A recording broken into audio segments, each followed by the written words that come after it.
My name is Rob Spence, and I'm a cyborg. I lost my eye after a shotgun accident 6 years ago. These engineers helped me build a prosthetic eye with a wireless video camera inside. Now, they call me Eyeborg. This is Adam Jensen, the main character from the video game Deus Ex Human Revolution. He's also a cyborg, but from the year 2027. He's got a camera eye as well, and some other high-level augmentations. I recently traveled around the globe to meet some of today's most advanced cyborgs. I wanted to find out how far off we are now from Adam Jensen's prosthetic technology. Naturally, the eye is the first thing I wanted to look at.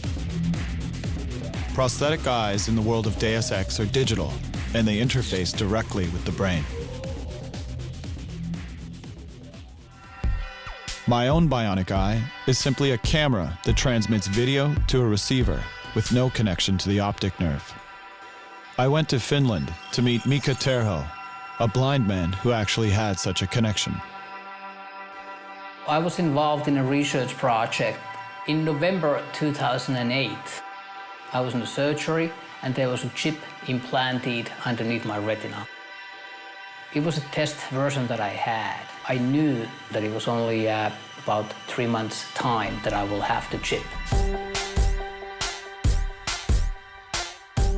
The retinal chip is very small in size. It's 3 by 3 millimeters. It's placed right underneath the retina in order to replace the broken photoreceptors.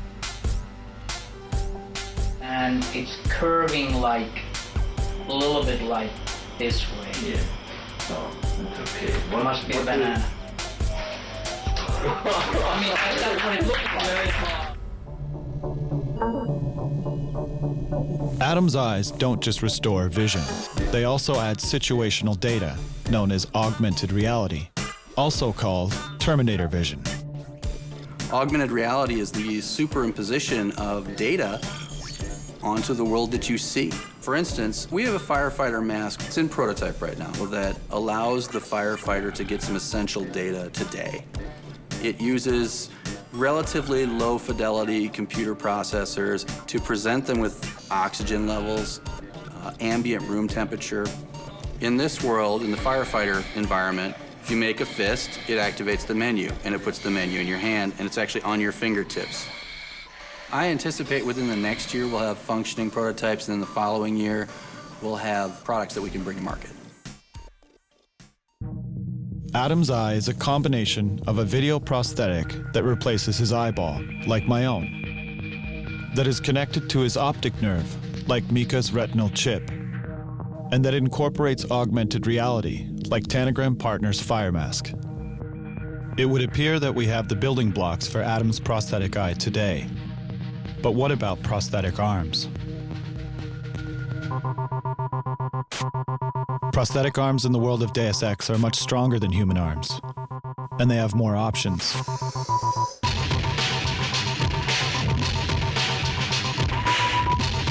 They're more accurate, and they even help you play piano better. Meet Jason Henderson from West Virginia and Kieran McCammon from California.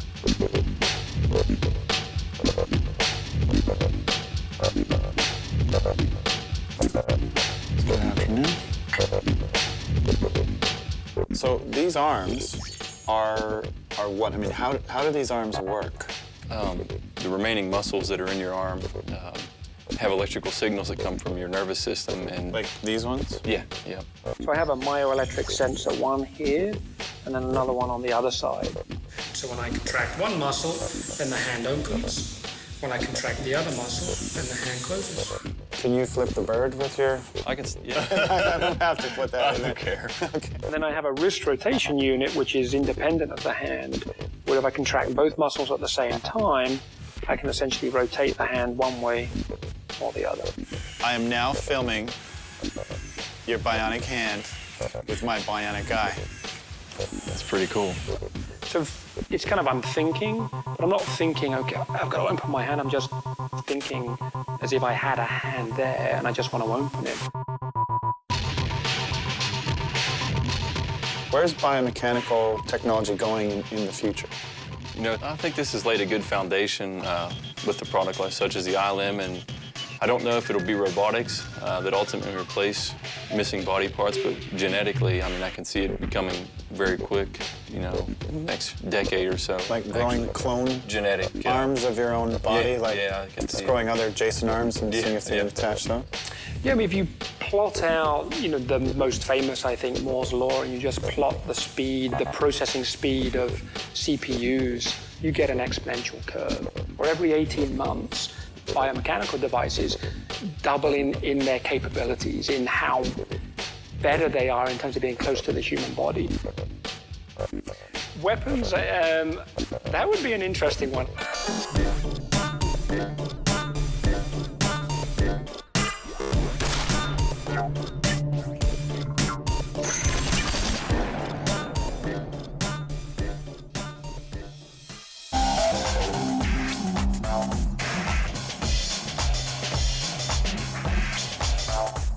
Adam has prosthetic legs that are faster, with more endurance and power. Where are we with prosthetic legs today?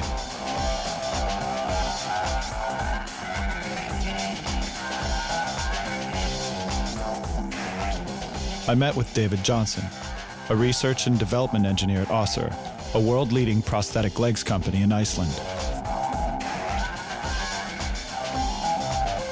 And this is Staff Sergeant Heath Calhoun from Tennessee in the United States, who is actually pretty quick.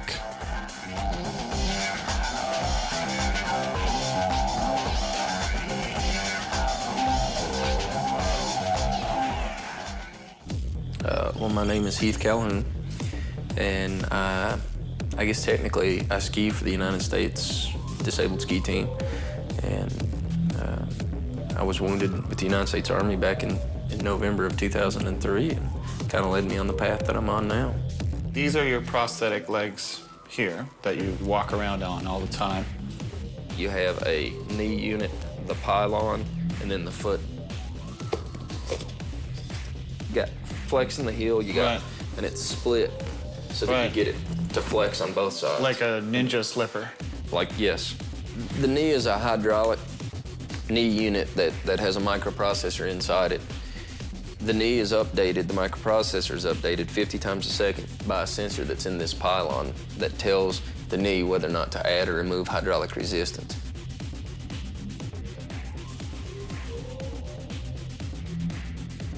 Yeah, I'd really like to see a leg that will do stairs.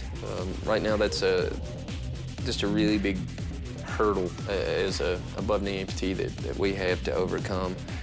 You're able to use your thigh muscles to be able to push yourself up, and we just don't have that.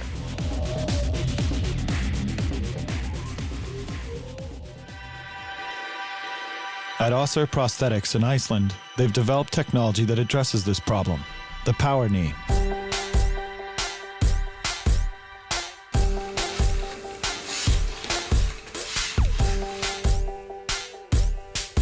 What's the difference between the power knee and most legs on the market?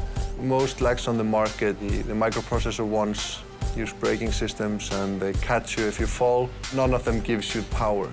So for example, standing up from a chair, sitting position, going upstairs. The power knee assists me in getting closer to a normal walking style. As somebody who's at a company developing this stuff, do you find that technology is moving more quickly as time goes on? Yeah, I think technology moves more quickly now. At the moment, it's more a matter of what you can imagine. I mean, who says that a normal human leg is the optimal thing for you? I mean, the species evolved to this leg that we have now, but who says that's the end of the line? You're shaking like crazy. So you realize the last time I shot a gun, I blew this eye out, right? Quit shaking. That was close.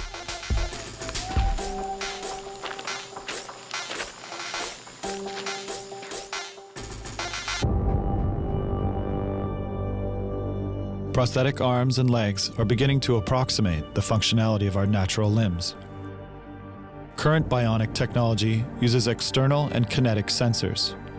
We're only just beginning to experiment with neuroprosthetics like those of Adam Jensen. Is the technology that Adam Jensen have possible by the year 2027? Absolutely. Absolutely will we get there. But the real challenge is the brain-to-machine interface. Every brain is unique, and it grows based on your experience. So where you process a certain piece is relatively where I process it, but there's not an exact location. Well, if you compare any other technical device, cell phones or whatever, and then just the rate of development is so quick. So retinal implants, artificial prostheses will definitely follow the same path.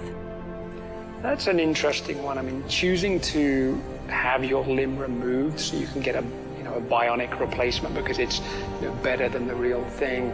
I'm sure there's going to be a lot of ethics debates around whether that's even medically ethical.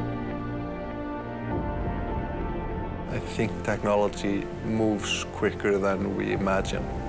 And there are small places here and there in the world trying to do stuff that you don't even know about.